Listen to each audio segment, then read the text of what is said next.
Hello friends, welcome to our channel.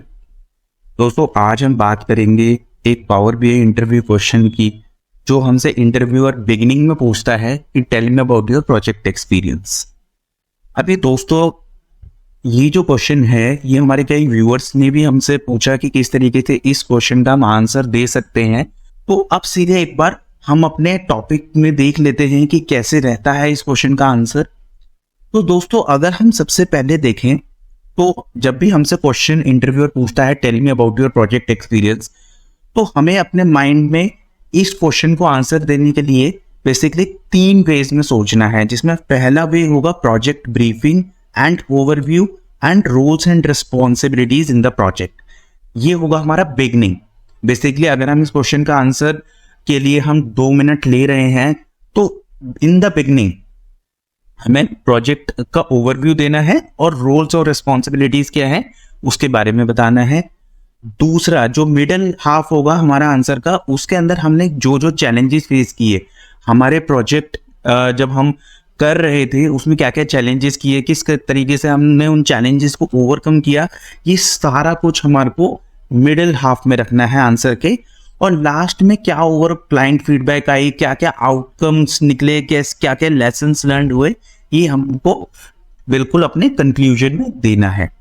Okay, तो दोस्तों अब आप यहां देख सकते हैं मैंने एक टेबुलर फॉर्म में डिटेल में समझा रखा है प्रोजेक्ट ओवरव्यू किस तरीके से हम देते हैं एंड हम किस तरीके से अपनी रोल्स एंड रिस्पॉन्सिबिलिटीज को बता सकते हैं।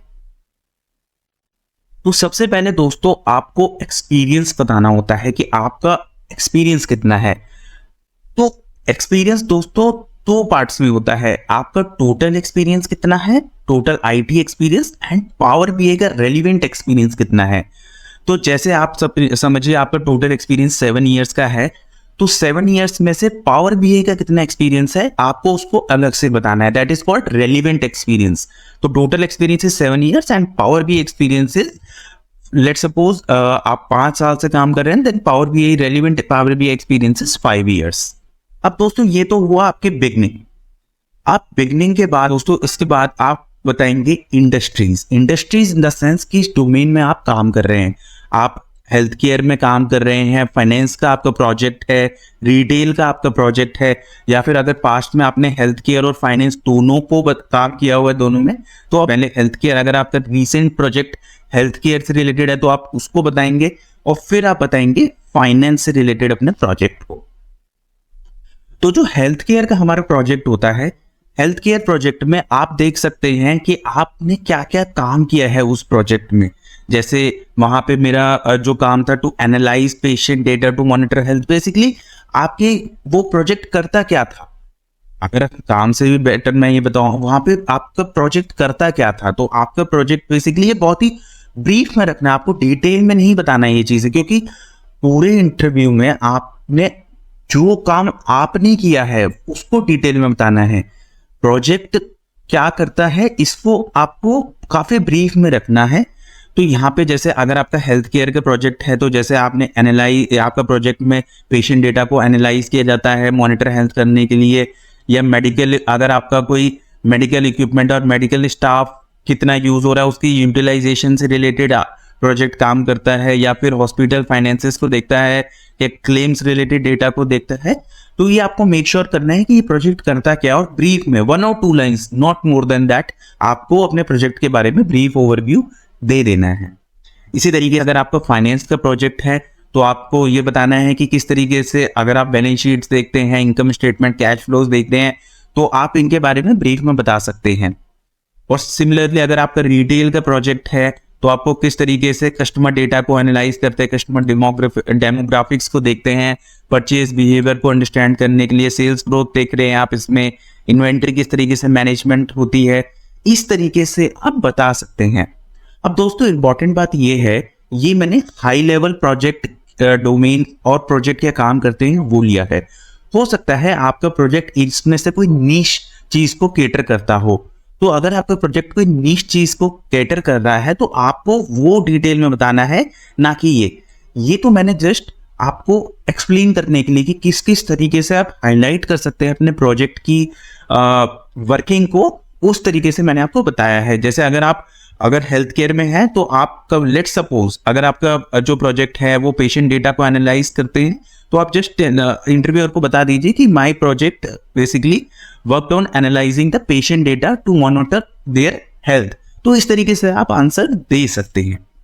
अब दोस्तों ये रहा प्रोजेक्ट जो मैंने बताया था ब्रीफ। यहाँ पे आप ब्रीफ आपने प्रोजेक्ट में ब्रीफिंग कर दी है। अब दोस्तों इंपॉर्टेंट एस्पेक्ट आता है रूल्स एंड रिस्पॉन्सिबिलिटीज। ये दोस्तों बहुत ही इंपॉर्टेंट एस्पेक्ट होता है। ये जो अगर मैं बात करता हूँ रूल्स एंड रिस्पॉन्सिबिलिटीज, क्योंकि ये आप जो काम कर रहे हैं उससे रिलेटेड है। देखिए आपने प्रोजेक्ट के बारे में बताया, अपना एक्सपीरियंस बताया, वो एक तरफ है, लेकिन जो आप काम करते हैं हमेशा इंटरव्यूअर उसी से इंप्रेस होता है। आप जो काम कर रहे हैं उसको जितना अच्छे से बता सकते हैं आपको उसी पर फोकस करना है। तो जैसे रोल्स एंड रिस्पॉन्सिबिलिटीज में देखें, अगर आप लेट्स सपोज आप 0 to 5 years एक्सपीरियंस में जनरली हम डेवलपर्स होते हैं, तो जब आप डेवलपमेंट का काम कर रहे हैं, डेवलपर हैं, तो आप डिफरेंट एक्टिविटीज को एक्सप्लेन कर सकते हैं। तो जैसे मैंने हाई लेवल कुछ एक्टिविटीज ली हैं, लेट्स सपोज आप डेटा इंटीग्रेशन एक्टिविटीज में इन्वॉल्व हैं, जैसे कि किस तरीके से सोर्स से डेटा को फैच करना है, डेटा क्लींजिंग करनी है, डेटा स्क्रबिंग करनी है, इस रिलेटेड एक्टिविटीज में इन्वॉल्व है, तो आप उनको डिटेल में बताइए।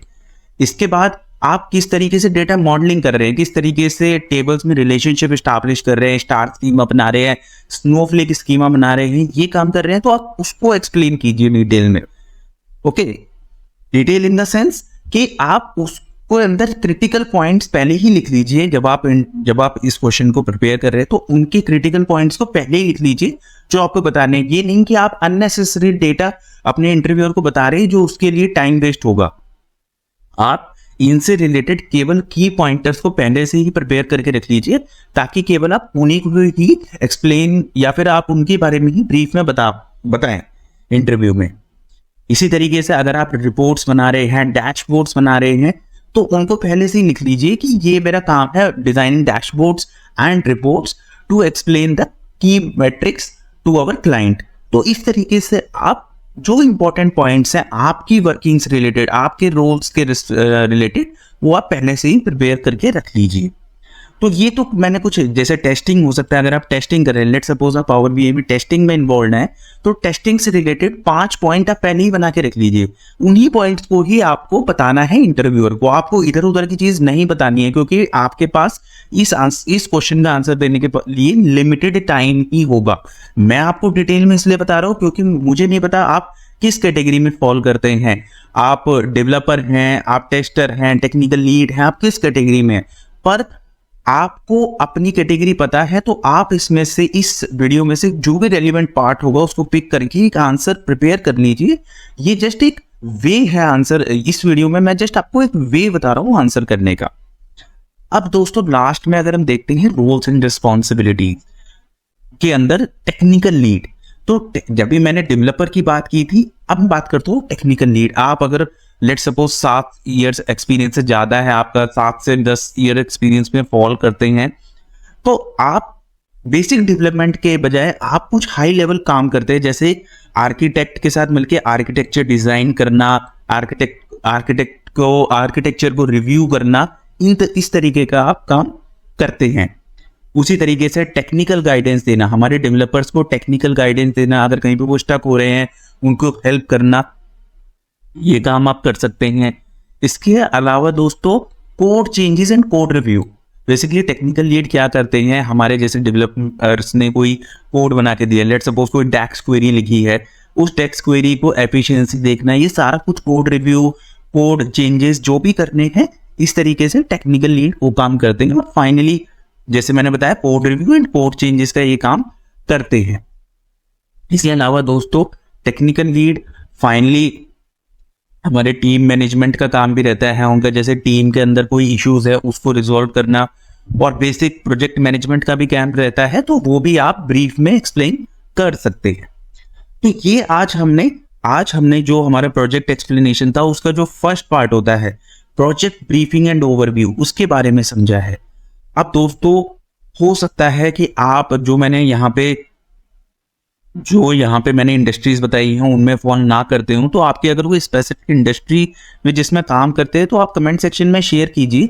मैं कोशिश करूंगा कि आप किस तरीके से उस इंडस्ट्री के पॉइंटर्स को हाईलाइट कर सकते हैं, उसका आंसर कर सकें। इसी तरीके से अगर आप इस टेस्टर, डेवलपर या टेक्निकल लीड इनके अलावा कोई प्रोफाइल में है तो वो भी आप शेयर कीजिए कि आप कैसे काम करते हैं। मैं कोशिश करूंगा कि उस पर्टिकुलर रोल के लिए किस तरीके से आंसर करना है वो उसको बता सकूं आप लोगों को।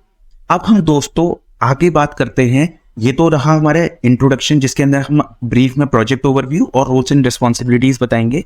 अब इसके मिडिल पार्ट में हम डिस्कस करेंगे कि किस तरीके से, जैसे मैं आप लोगों को यहाँ दिखाऊं, हमने बिगनिंग में प्रोजेक्ट ब्रीफ एंड ओवरव्यू बताना है एंड मिडिल पार्ट में हम लोगों को ये बताना होगा कि क्या क्या चैलेंजेस हमें आए और किस तरीके से हमने उन चैलेंजेस को ओवरकम किया। तो दोस्तों जैसे आप यहाँ पे देख सकते हैं कि मैंने हाई लेवल पे जो चैलेंजेस आ सकते हैं हमारे पावर बीआई प्रोजेक्ट्स के अंदर उनको मैंने मेंशन किया है। अब दोस्तों बिगनिंग में ही मैं आपको बता देता हूँ, ये जो चैलेंजेस हैं ये मेरे पर्सनल एक्सपीरियंस से मैंने यहाँ जॉट डाउन किए हैं। हो सकता है आप लोगों को इसके अलावा कुछ और चैलेंजेस आए हों, तो आप इस क्वेश्चन को अपने अकॉर्डिंग ट्वीक कर सकते हैं। आप इस सिनेरियो को से अपने अकॉर्डिंग ट्वीक कर सकते हैं कि किस तरीके से आपको चैलेंजेस आए और किस तरीके से आपने उसका सोल्यूशन को डिजाइन किया। तो ये आप अपने अकॉर्डिंग भी इस आंसर को चेंज कर सकते हैं। पर मैं आज आपके साथ अपना एक्सपीरियंस यहाँ पे शेयर करना चाहता हूँ। तो मैंने क्या किया है, मैंने हाई लेवल पे जो जो चैलेंजेस आ सकते हैं या जो जो चैलेंजेस मैंने फेस किए हैं उनको मेंशन किया है। तो सबसे पहला चैलेंज की अगर मैं बात करता हूँ that is data quality issues. तो दोस्तों आप लोगों को पता है डेटा जो हम गैदर करते हैं पावर बीआई में वो मैक्सिमम टाइम क्लीन नहीं होता है। उसके अंदर कभी डेटा डुप्लीकेसीज आती हैं, कभी मिसिंग डेटा होता है या फिर कई बार डिफरेंट तरीके के इश्यूज उस डेटा के अंदर रहते हैं मैक्सिमम टाइम्स। तो जनरली हमारे को ये चैलेंज फेस करते हैं हम लोग रियल वर्ल्ड प्रोजेक्ट्स में कि हमारा डेटा क्लीन नहीं है। तो ऐसे सिनेरियो में दोस्तों हमारे को डेटा को क्लीन करने की रिक्वायरमेंट होती है, डेटा स्क्रबिंग करने की रिक्वायरमेंट होती है। तो यही हम एक सोल्यूशन बोल सकते हैं अपने इंटरव्यूअर को कि हमारा जो डेटा सोर्सेज से जो डेटा आ रहा था वो क्लीन नहीं था, उसके अंदर क्वालिटी इश्यूज थे, जैसे डेटा डुप्लीकेट था, डेटा मिसिंग था। तो हमने इन इश्यूज को रिजॉल्व करने के लिए डेटा क्लींजिंग एक्टिविटी की। इसके बाद दोस्तों जब हमारी डेटा क्लीन हो गया तो हमें डेटा को वैलिडेशन भी करना पड़ा। वैलिडेशन इन द सेंस कि हमारे जो ऑर्गेनाइजेशन या जो भी हमारा क्लाइंट था उसके कुछ स्टैंडर्ड्स होते हैं दोस्तों, उस स्टैंडर्ड के अकॉर्डिंग हमने डेटा को वैलिडेट किया कि हमारा डेटा उन स्टैंडर्ड्स को फुलफिल कर रहा है। अगर कर रहा है तभी हम उस डेटा पे कोई विजुअलाइजेशन या फिर कुछ मॉडलिंग परफॉर्म करेंगे। अदरवाइज हम डेटा को दोबारा से क्लीन करेंगे या दोबारा से इश्यूज को एड्रेस करेंगे ताकि सारे डेटा वैलिडेशन के जो पैरामीटर्स हैं वो फुलफिल हो सके। तो दोस्तों अल्टीमेट एम होता है हमारा डेटा कंसिस्टेंट हो और एक्यूरेट हो। कंसिस्टेंट और एक्यूरेट डेटा ही हम आगे जाके यूज कर सकते हैं अपने विजुअलाइजेशन या फिर अगर हम मॉडलिंग कर रहे हैं पहले उससे तो मॉडलिंग के लिए। तो ये तो एक चैलेंज जो मैंने फेस किया कि डेटा क्वालिटी इश्यूज थे और हमने किस तरीके से रिजॉल्व किया, तो मैंने आप लोगों के साथ शेयर किया है अपना एक्सपीरियंस। अब दोस्तों जो दूसरा हम चैलेंज यहाँ पे देख सकते हैं वो है related to the modelling issues. देखिए होता क्या है कि हमारे पास जो डेटा होता है वो बहुत ही एक तो अलग अलग सोर्सेज से आता है और डेटा काफी वास्ट भी होता है, लार्ज होता है हमारे डेटा सेट्स जो होते हैं। तो ऐसे लार्ज डेटा सेट्स में कौन सी टेबल क्या काम कर रही है, कहाँ से हमें डेटा को कैप्चर करना है, ये सब कुछ हम नहीं कर सकते अनलेस अनटिल हम कोई विजुअल रिलेशनशिप एस्टैब्लिश करें। जैसे आप लोगों ने मेरी पावर बीआई की डेटा मॉडलिंग वीडियो जो डैक्स सीरीज मैंने बनाई है उसके अंदर मैंने आपको बताया भी था कि किस तरीके से हम विजुअली रिलेशनशिप एस्टैब्लिश करते हैं अपनी टेबल्स में। तो ये जो रिलेशनशिप होता है दोस्तों बहुत ही क्रिटिकल होता है, क्योंकि अगर आप विजुअली रिलेशनशिप एस्टैब्लिश कर लेंगे अपने डेटा सेट की टेबल्स के अंदर तो इससे एडवांटेज ये होगा कि आपको कौन सी वैल्यूज या कौन सी कॉलम से वैल्यूज को डिराइव करना है वो इजीली आप परफॉर्म कर सकते हैं। तो एक चैलेंज ये था कि मेरे पास लार्ज डेटा सेट था और मैंने वहां पे एक रिलेशनशिप एस्टैब्लिश किया टेबल्स के अंदर उस डेटा सेट्स के, ताकि जो मेरे को विजुअलाइजेशन परफॉर्म करनी है वो इजीली उस विजुअलाइजेशन में जो कॉलम्स लाने हैं वो इजीली मैं डिराइव कर सकूं। तो ये तो बेसिकली हम कह सकते हैं, मैंने आपको यहाँ पे एक दूसरा बड़ा चैलेंज जो मैंने फेस किया था वो मैंने बताया आपको। इसके अलावा दोस्तों परफॉर्मेंस इश्यूज, देखिए हमेशा से परफॉर्मेंस इश्यूज जो होते हैं वो आप लोग फेस करेंगे ही करेंगे जब आप रियल वर्ल्ड प्रोजेक्ट्स में काम करते हैं। क्यों? क्योंकि आपका डेटा सेट बहुत लार्ज होता है। लार्ज डेटा सेट्स में रिपोर्ट्स को रेंडर करने में काफी टाइम लगता है। तो यहाँ पे आप लोगों को डिफरेंट टेक्निक्स अप्लाई करनी पड़ती हैं ताकि आपकी जो रिपोर्ट्स हैं वो इजीली और कम टाइम में लोड हो सकें। तो ऐसे सिनेरियो में दोस्तों आप लोगों को टेक्निक्स अप्लाई करनी होती हैं।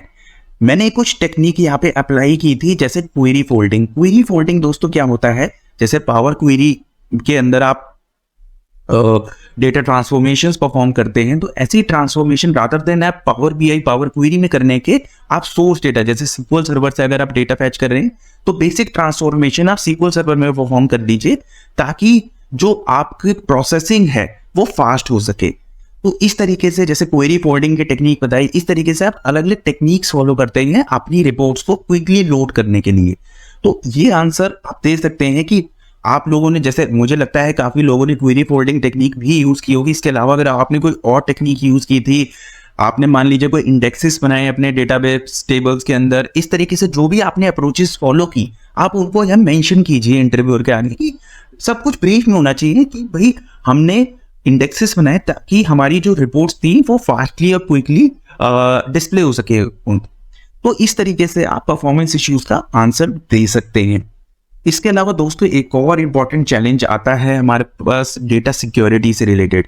देखिए डेटा सिक्योरिटी आज की डेट में बहुत इंपॉर्टेंट है। जब आप देखते हैं कि इतने ज्यादा साइबर क्राइम्स हो रहे हैं, ये सब कुछ हो रहा है, तो आज के डेट में डेटा सिक्योरिटी हमारा अटमोस्ट इंपॉर्टेंट रहती है। उसके लिए दोस्तों जैसे मैंने रियल वर्ल्ड में आपको बताऊं अगर सोल्यूशन, तो मैंने क्या किया कि जैसे दो डिपार्टमेंट्स के लोग होते हैं उनके बीच में कॉन्फ्लिक्ट को रिजॉल्व करने के लिए, ताकि सारे डिपार्टमेंट्स एक ही डेटा को एक्सेस ना कर पाएं, और मान लीजिए आपके पास HR डिपार्टमेंट है और मार्केटिंग डिपार्टमेंट है, तो मैंने लिमिट कर दिया, कुछ डेटा एक्सेस जो HR के रेलिवेंट है उनको दे दिया, और जो मार्केटिंग से रिलेटेड था, जैसे मार्केटिंग से रिलेटेड जो हमारी टीम थी उनको मार्केटिंग से रिलेटेड डेटा का एक्सेस दे दिया मैंने यहाँ पे, और जो मेरी HR से रिलेटेड टीम थी उनको HR से रिलेटेड डेटा का मैंने एक्सेस दे दिया यहाँ पे। तो इससे एडवांटेज ये हुआ दोस्तों, एक तो जो हमारे डेटा की प्राइवेसी और सिक्योरिटी वो मेंटेन हो पाई, किसी भी टीम को दूसरे टीम के डेटा में इंटरफेरेंस को हम यहाँ पे प्रोहिबिट यानी उसको रोक सकते। तो ये एक एडवांटेज हुआ रो लेवल सिक्योरिटी को इंप्लीमेंट करने का। तो इस तरीके से दोस्तों आप कुछ कुछ चैलेंजेस को पहले से ही लिख लीजिए। ये मैंने आपको हाई लेवल चैलेंजेस बताए जो मेरे एक्सपीरियंस में मैंने फेस किए। आप लोगों के चैलेंज अगर इनसे कुछ अलग थे तो आप उनको जॉट डाउन कीजिए और उनकी सोल्यूशन हैंडी रखिए, क्योंकि कई बार क्या होता है इंटरव्यूअर जब आप बता रहे हैं टेल मी, जैसे इंटरव्यू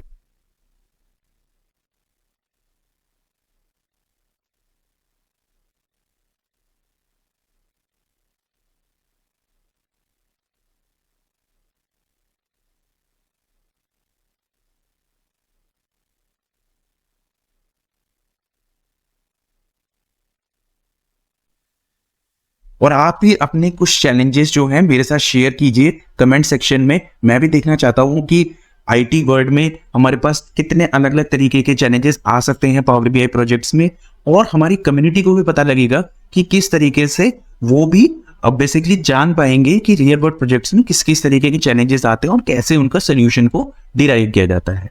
तो फ्रेंड्स जब हम कंक्लूजन की बात करते हैं तो हमें क्लाइंट का फीडबैक या फिर हम कह सकते हैं जो हमारी अचीवमेंट्स थी हमारे प्रोजेक्ट में उनको एक्सप्लेन कर सकते हैं और क्या क्या लेसन्स लर्न हुए हैं उनके बारे में बता सकते हैं।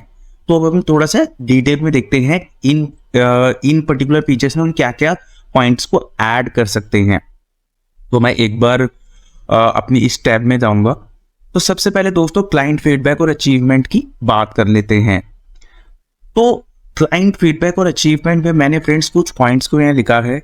ये पॉइंट्स मैंने अपनी नॉलेज से गैदर किए हैं। हो सकता है आपके प्रोजेक्ट में कुछ अलग तरीके से आपको अचीवमेंट हुई हो, कुछ अलग आपके फीडबैक्स आए हो, तो आप उनको ही बेसिकली कंसोलिडेट कीजिए, उन्हीं को ही इम्प्लीमेंट कीजिए, उन्हीं को ही जॉट डाउन कीजिए एंड फाइनली इंटरव्यूअर के आगे उन्हीं पॉइंट्स को ही प्रेजेंट कीजिएगा। ये मैं अपने एक्सपीरियंस से आपको कुछ पॉइंट्स बताते हूँ ताकि आपको हेल्प मिल सके किस तरीके से इस बेसिकली फीडबैक और अचीवमेंट्स को हम लिखते हैं। सबसे पहले अगर दोस्तों देखते हैं हम प्रोडक्टिविटी और एफिशिएंसी से रिलेटेड, तो फ्रेंड्स कई बार हम देखते हैं हम अपने प्रोजेक्ट में क्लाइंट हमसे रिक्वायरमेंट देता है, तो क्लाइंट रिक्वायरमेंट को फुलफिल करते हुए हम ये देखते हैं कि हमने कुछ इंपॉर्टेंट चीज़ें अचीव की हैं। जैसे हमने ओवरऑल प्रोसेसिंग टाइम का, अगर हमारे पास कोई डैशबोर्ड है तो जो पहले लेट सपोज 1 मिनट में रिपोर्ट, या फिर मैं कह सकता हूँ 10 सेकेंड्स में लोड हो रहा था, अब उसके लोड टाइम में हमने 20% की रिडक्शन की है, यानी प्रोसेसिंग टाइम 20% रिड्यूस किया है। ऐसे कुछ फैक्टर्स को लिख सकते हैं। इसी तरीके से हमने कोई KPIs आइडेंटिफाई की जिससे ओवरऑल सेल्स ग्रोथ किसी ऑर्गेनाइजेशन की 5% बढ़ गई, तो ऐसे पॉइंटर्स भी हम शामिल कर सकते हैं। इसके अलावा दोस्तों अगर हम देखते हैं, ये तो रही परसेंटेज टर्म्स में, इसके अलावा दोस्तों हम इन्हीं चीज़ों को डॉलर टर्म्स से भी दे सकते हैं। अगर हमारा US क्लाइंट है तो हम इन्हीं चीज़ों को डॉलर टर्म्स में भी लिख सकते हैं। जैसे हमने $1000 सेव किए कोई फीचर इंप्लीमेंट करके, इस तरीके से भी हम बता सकते हैं।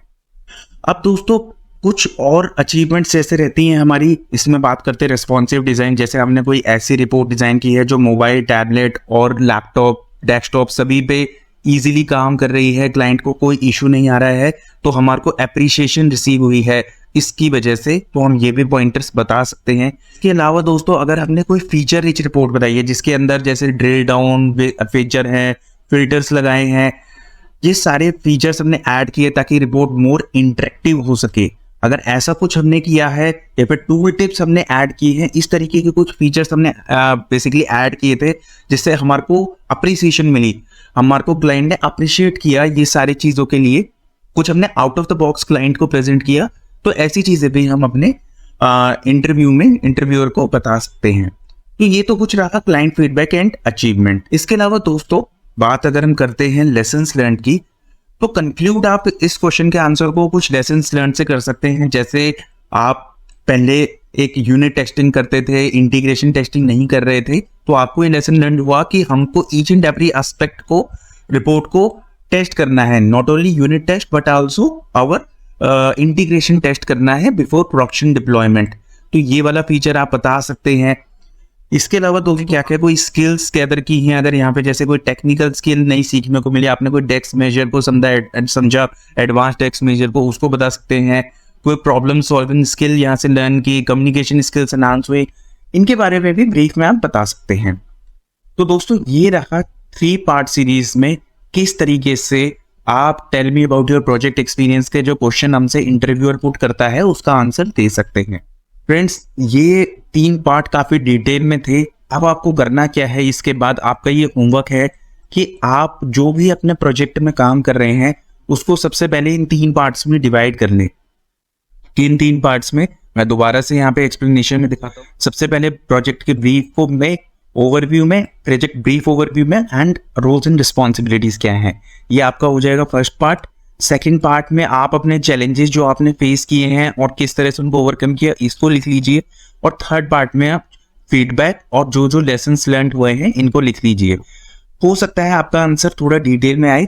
अब आपको इसको समराइज करना है छोटे से 1 और 2 मिनट के आंसर के तरीके से, क्योंकि आपको इंटरव्यू में इतना टाइम नहीं मिलेगा इसको एक्सप्लेन करने के लिए, तो आपको समराइज करना है और समरी फॉर्म में ही इस क्वेश्चन का आंसर देना है। मुझे उम्मीद है कि तीनों पार्ट से आपको हेल्प मिलेगी इस क्वेश्चन को आंसर देने में।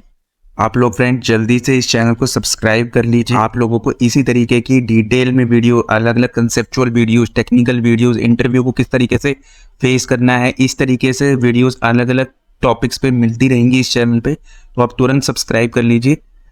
मिलते हैं नेक्स्ट वीडियो में, तब तक के लिए थैंक यू, धन्यवाद।